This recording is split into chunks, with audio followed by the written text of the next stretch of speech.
بسم اللہ الرحمن الرحیم۔ السلام علیکم ورحمۃ اللہ وبرکاتہ۔ آج کی ویڈیو میں ہم بات کریں گے حضرت طفیل بن عمر ودوسی رضی اللہ تعالیٰ عنہ، صحابی رسول صلی اللہ علیہ وآلہ وسلم، زندگیاں صحابہ رضی اللہ تعالیٰ عنہ کی ہم نے ایک سیریز شروع کی ہوئی ہے۔ آج کی ہماری دوسری ویڈیو ہے۔ حضرت طفیل بن عمر ودوسی رضی اللہ تعالیٰ عنہ زمانہ جاہلیت میں قبیلہ دوس کے سردار، عرب کے قابل ذکر اشراف اور معدود چند اصحاب میں مروت میں سے ایک انسان تھے۔ وہ بڑے مہمان نواز اور صاحب جود و سخا آدمی تھے۔ مہمانوں کی بکثرت آمد کی وجہ سے آپ کے ہاں اکثر کھانے کی دیگیں ہمیشہ چولہوں پر چڑھی رہتی تھیں، اور آپ کے دروازے پر آنے والے مہمانوں کے لیے استقبال کے لیے ہر وقت دروازے آپ کے کھلے رہتے۔ آپ بھوکوں کو کھانا کھلاتے، خوفزدہ لوگوں کو امان دیتے اور پناہ طلب کرنے والے لوگوں کو اپنی پناہ میں لیتے۔ ان ساری خوبیوں کے علاوہ آپ نہایت باشعور اور زبردست ادیب، بڑے ناز و خیال اور شاعر والے بھی تھے۔ حضرت طفیل بن عمر ودوسی رضی اللہ تعالیٰ عنہ اپنے قبیلہ کے علاقہ تہامہ کو چھوڑ کر مکہ کے لیے روانہ ہوئے۔ اس وقت رسول اکرم صلی اللہ علیہ وآلہ وسلم اور کفار قریش کے درمیان حق و باطل کی زبردست کشمکش برپا تھی، اور فریقین میں سے ہر ایک اپنے اور اپنی جماعت کے لیے ایوان اور انصار فراہم کرنے کی جد و جہد میں مصروف تھا۔ رسول اکرم صلی اللہ علیہ وآلہ وسلم حق و انصاف کے ہتھیار سے کام لے کر لوگوں کو اللہ تبارک و تعالیٰ کی دعوت دے رہے تھے، اور کفار قریش ہر قسم کے حربے استعمال کر رہے تھے کہ اس دعوت کی مخالفت کریں، اور وہ لوگوں کو بھی اس سے باز رکھنے کے لیے مکمل زور لگا رہے تھے۔ مکہ پہنچ کر حضرت طفیل رضی اللہ تعالیٰ عنہ نے محسوس کیا کہ وہ کسی تیاری کے بغیر اس معرکہ میں شامل ہوئے اور بلا قصد و ارادہ اس کی موجوں میں داخل ہوتے جا رہے ہیں۔ نہ تو وہ اس مقصد سے مکہ آئے تھے، نہ محمد صلی اللہ علیہ وسلم اور قریش کے مابین برپا اس کشمکش کا انہیں بالکل بھی وہم و گمان نہیں تھا۔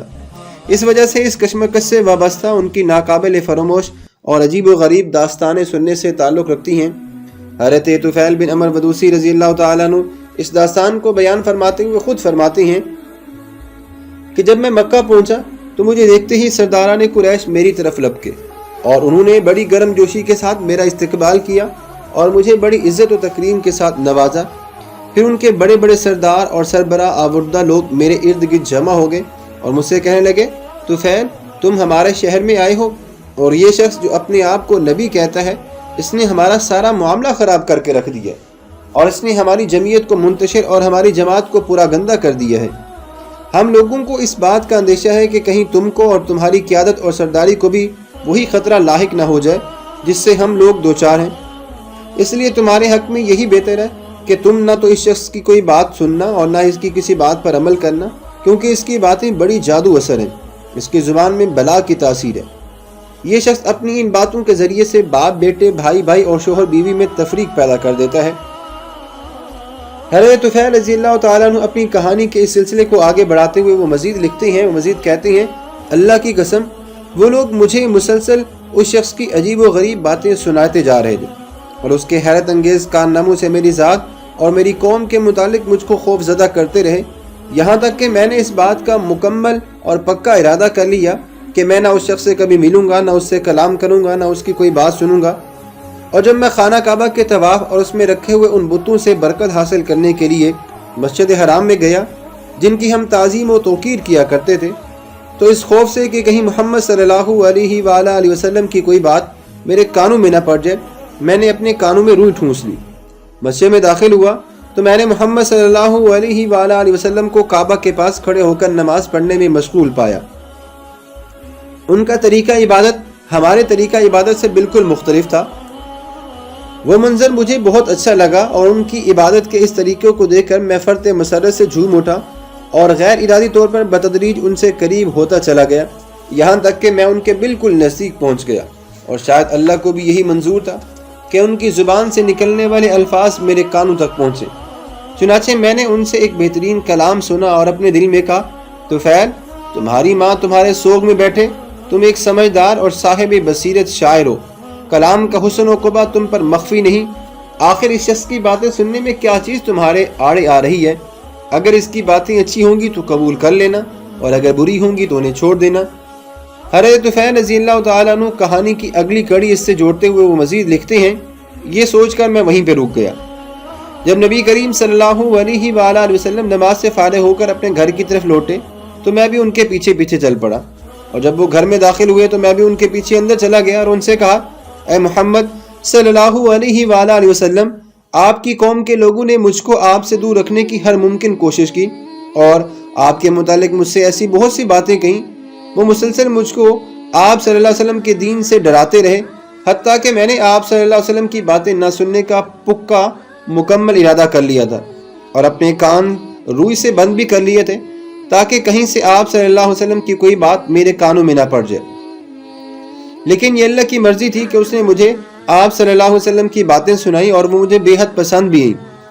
آپ اپنا دین مجھے بتائیے۔ چنانچہ نبی کریم صلی اللہ علیہ وسلم نے اپنی دعوت میرے سامنے پیش کی اور مجھے 2 صورتیں سورہ اخلاص اور سورہ فلق پڑھ کر سنائیں۔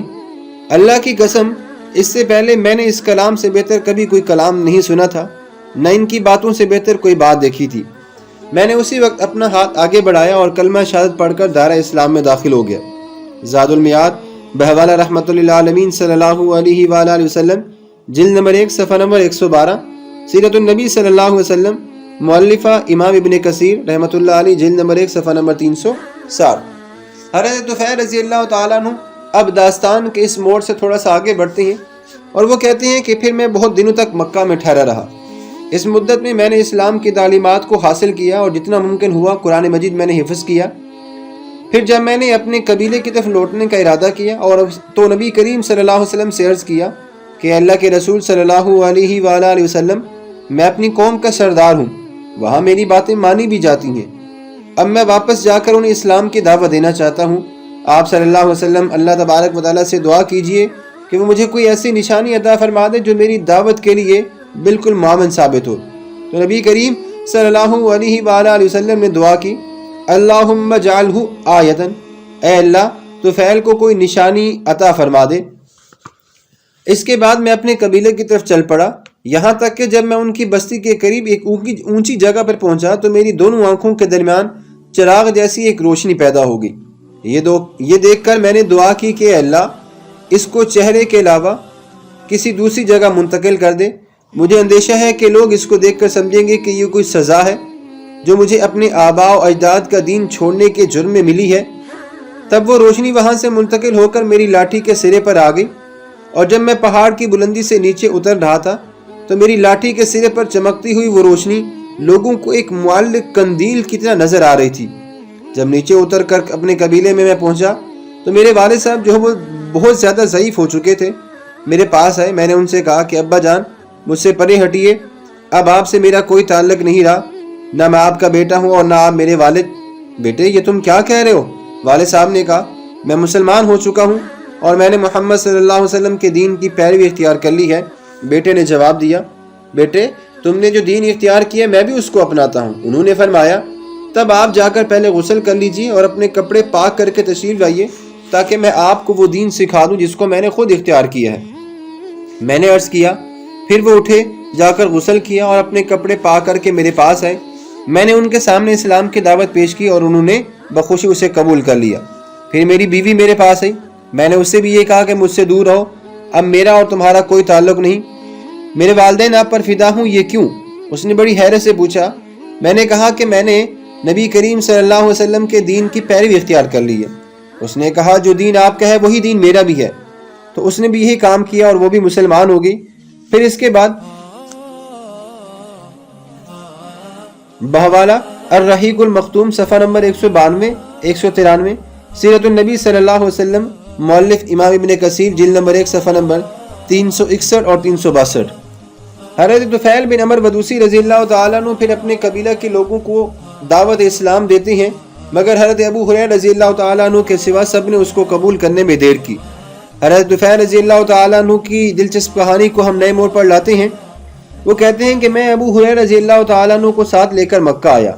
جب بارگاہ رسالت صلی اللہ علیہ وسلم میں حاضر ہوا تو آپ صلی اللہ علیہ وآلہ وسلم نے دریافت فرمایا، طفیل تمہارے پیچھے تمہارے قبیلے کا کیا حال ہے؟ میں نے عرض کیا کہ ان کے دلوں پر دبیز پڑے ہوئے ہیں جو حق کے دیدار میں مانے ہیں، وہ لوگ کفر میں شدید مبتلا ہیں، ان کے اوپر سرکشی اور نافرمانی کی کیفیت مسلط ہے۔ یہ سن کر نبی کریم صلی اللہ علیہ وآلہ وسلم اٹھ کھڑے ہوئے، پھر آپ صلی اللہ علیہ وسلم نے وضو کیا اور اپنے دونوں ہاتھ آسمان کی طرف اٹھا دیے۔ حضرت ابو ہریرہ رضی اللہ تعالیٰ عنہ کہتے ہیں کہ آپ صلی اللہ علیہ وسلم کو اس حالت میں دیکھ کر مجھے اندیشہ لاحق ہوا کہ آپ صلی اللہ علیہ وسلم میرے قبیلے والوں کے حق میں بد دعا فرما دیں گے اور وہ تباہ و برباد ہو جائیں گے۔ تو بے ساختہ میری زبان سے نکل گیا، آہ میری قوم۔ لیکن نبی کریم صلی اللہ علیہ وسلم بد دعا کرنے کی بجائے فرما رہے تھے، اے اللہ قبیلہ دوست کو ہدایت دے، اے اللہ قبیلہ دوست کو ہدایت دے، اے اللہ قبیلہ دوست کو ہدایت دے۔ صحیح بخاری کتاب المغازی حدیث نمبر 4392۔ پھر آپ صلی اللہ علیہ وسلم طفیل کی طرف متوجہ ہوتے ہوئے فرماتے ہیں کہ اپنے قبیلے میں جاؤ اور ان کے سامنے نرمی سے پیش آؤ اور ان کے سامنے اسلام کی دعوت پیش کرو۔ پھر میں مستقل طور پر قبیلہ دوست کے علاقے میں رہ کر انہیں اسلام کی دعوت دیتا رہا، حتیٰ کہ نبی کریم صلی اللہ علیہ وسلم مکہ سے ہجرت کر کے مدینہ منورہ تشریف لے آئے اور یکے بعد دیگرے بدر، احد اور خندق کے مارکے گزر گئے۔ اور جب میں آپ صلی اللہ علیہ وسلم کی خدمت میں حاضر ہوا تو اس وقت میرے ساتھ قبیلہ دوست کے اسی بے شمار گھرانے کے لوگ موجود تھے جو کہ دین اسلام کی تعلیمات سے آراستہ ہو چکے تھے۔ نبی کریم صلی اللہ علیہ وسلم ہم لوگوں سے مل کر بہت خوش ہوئے اور مسلمانوں کے ساتھ خیبر کے مال غنیمت میں سے ہم لوگوں کو بھی حصہ عنایت فرمایا۔ ہم نے عرض کیا کہ اللہ کے رسول صلی اللہ علیہ وآلہ وسلم، آپ صلی اللہ علیہ وسلم ہم لوگوں کو ہر غزوے میں اپنے لشکر کے میمنہ پر مقررہ فرما دیجئے اور ہمارا شعار مبرور مقرر فرما دیجئے۔ محترم سامعین، معرکہ یمامہ میں صحابی جلیل حضرت طفیل بن عمر ودوسی رضی اللہ تعالیٰ عنہ نے زبردست داد شجاعت دی، یہاں تک کہ وہ زخمی ہو کر گر گئے اور زخموں کی تاب نہ لا کر نعمت شہادت سے ہمیشہ کے لیے بہرہور ہو گئے۔ مگر ان کے صاحبزادے عمر بن طفیل رضی اللہ تعالیٰ عنہ برابر جنگ میں مصروف رہے، یہاں تک کہ زخموں سے نڈال ہو گئے۔ ان کا دایاں ہاتھ کٹ کر گر گیا اور وہ اپنے والد کے اپنے کٹے ہوئے ہاتھ کو یمامہ کی سرزمین پر چھوڑ کر مدینہ آ گئے۔ حضرت عمر بن خطاب رضی اللہ تعالیٰ عنہ کے دور خلافت میں ایک بار حضرت عمر بن طفیل رضی اللہ تعالیٰ عنہ ان کی خدمت میں باریاب ہوئے۔ اسی وقت حضرت عمر فاروق رضی اللہ تعالیٰ عنہ کے لیے کھانا لایا گیا۔ مجلس میں کچھ اور لوگ بھی ان کے پاس بیٹھے ہوئے تھے، انہوں نے سب کو کھانے کے لیے بلایا، مگر حضرت عمر بن طفیل رضی اللہ تعالیٰ عنہ کھانے میں شریک نہیں ہوئے، وہ کنارے ہٹ گئے تھے۔ حضرت عمر فاروق رضی اللہ تعالیٰ عنہ نے ان سے پوچھا کہ کیا بات ہے کہ تم کھانے میں شریک کیوں نہیں ہوئے؟ شاید تم اپنے کٹے ہوئے ہاتھ پر ندامت محسوس کر رہے ہو اور کھانے میں شریک ہونے سے جھجکتے ہو۔ انہوں نے کہا، جی ہاں امیر المومنین۔ یہ سن کر حضرت عمر فاروق رضی اللہ تعالیٰ عنہ نے کہا کہ اللہ کی قسم جب تک تم اپنا کٹا ہوا ہاتھ اس کھانے میں نہیں ڈالو گے میں اس کو چکھ نہیں سکتا۔ اللہ کی قسم اہل مجلس میں تمہارے سوا کوئی نہیں جس کا کوئی اس جنت میں داخل ہو۔ حضرت عمر بن طفیل رضی اللہ تعالیٰ عنہ جب اپنے والد محترم سے جدا ہوئے تھے برابر اس خواب کی تعبیر میں جستجو میں لگے ہوئے تھے، یہاں تک کہ جب جنگ یرموک کا موقع بھی آیا تو اس میں بڑے شوق سے شریک ہوئے اور بڑی بے جگری سے لڑے، یہاں تک کہ اس دولت شہادت سرفراز ہو گئے جس کی تمنا ان کے والد نے ان کے دل میں پیدا کی تھی۔ اللہ تبارک و تعالیٰ طفیل بن عمر ودوسی رضی اللہ تعالیٰ عنہ پر رحم فرمائے، وہ شہید ہیں اور شہید کے باپ بھی ہیں، اور ہم کو بھی زندگیاں صحابہ کرام رضی اللہ تعالیٰ عنہ کی سیرت پر عمل کرنے کی توفیق عطا فرمائے، آمین۔